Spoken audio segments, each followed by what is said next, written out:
Greetings. I'm Pastor Maria. Thank you for joining us for another episode of Breaktime.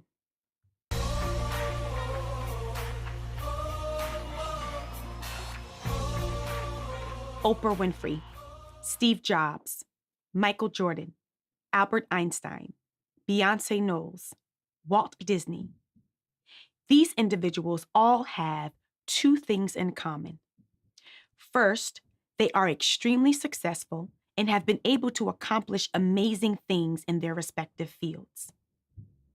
The second thing they have in common, these high achievers were at some point considered failures. In our society, there appears to be a huge gap between achieving people and average people.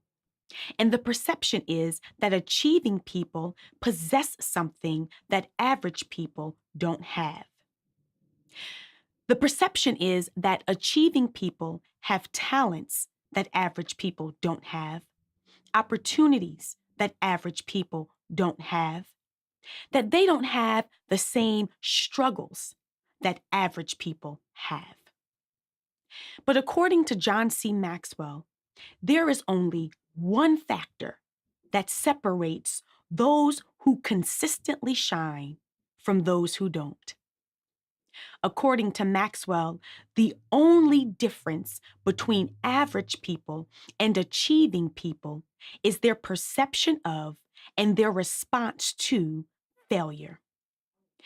Failure is a part of life, but so many of us are allowing our fear of failure to keep us from moving forward. For me, my fear of failure developed when I was a child. I remember feeling anxious whenever I would take a test because I was so afraid of failing.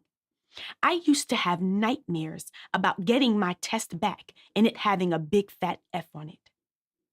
When I was in high school, I loved playing basketball, but I almost didn't try out for our team because I was so afraid of failing. When I started applying to colleges, there was a lot of pressure because if I didn't get a good SAT score, if I didn't get into a good school, it would seem as if I had failed. As an adult, you would think that things would be easier, but it's not. The standards for success are so high that if you're not working this kind of job, making this kind of money, living in this kind of home, and driving this kind of car, even the strongest of us could feel like we have failed in some way. But today, I want to challenge us to begin thinking about failure differently. Because despite what we have been conditioned to believe, failure is not final, and failure is not fatal. As a matter of fact, failure is essential to our success. First, failure pushes us. It was President Theodore Roosevelt who once said, "He or she who makes no mistakes makes no progress." Nothing in this world can push us to become our best selves like failure. Failing will force us to do things differently, force us to think outside the box. Some of our best ideas will come out of our worst mistakes. That's because failure pushes us to work harder, pushes us to move faster, pushes us to get better, pushes us to become stronger. Not only does failure push us, failure prepares us. Many of life's most valuable lessons I've learned because I've failed. There is a lesson in every failure, and every lesson is designed to prepare us for our purpose. Take a moment to think about the failures you've experienced. Think about what you have learned from those experiences.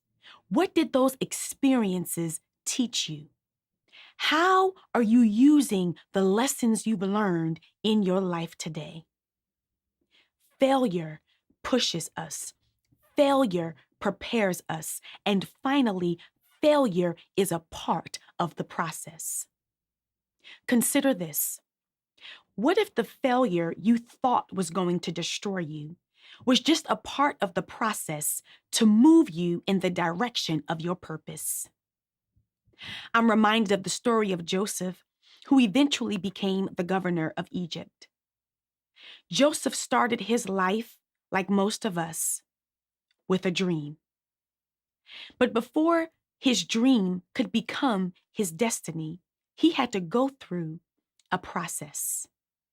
That process didn't always feel good.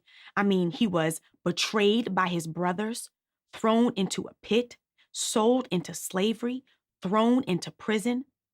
When he finally became a ruler in Egypt, he told his brothers, "You intended to harm me, but God intended it for good." After everything he had gone through, Joseph was able to look back over his life and see how God used every negative experience to get him to where he needed to be.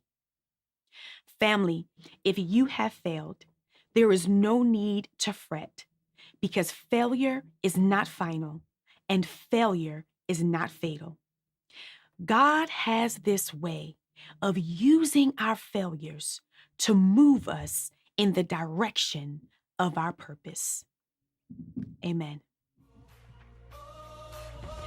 If this message has inspired you, be sure to give it a thumbs up, comment below. Let's start a dialogue about failure. Subscribe to Elmwood's YouTube channel, and of course, share this video with others. Have a great day, and see you next week for another episode of Breaktime.